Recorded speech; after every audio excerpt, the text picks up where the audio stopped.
Tired of leaving your precious crypto vulnerable to online threats? A hardware wallet is your fortress of solitude, and in the next 90 seconds, I'll show you how to use one like a pro. First, unbox your new hardware wallet and connect it to your computer using the provided USB cable. The device screen will guide you through the initialization process. You'll be prompted to create a PIN. Make it strong, something only you'll remember. Next, and this is crucial, carefully write down your 2-4-word recovery phrase. This is your backup key, so store it offline in a safe and separate location. Treat it like gold. Download and install the companion software from the hardware wallet's official website. This is how you'll interact with your device.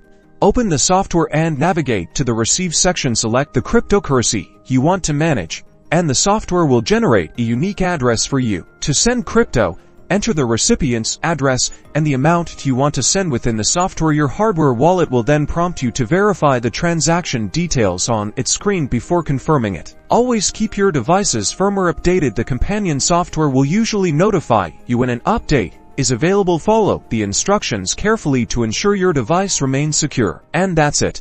You're now equipped to safeguard your crypto using a hardware wallet. Remember, security is paramount, so always follow best practices and stay vigilant. Your crypto, your responsibility.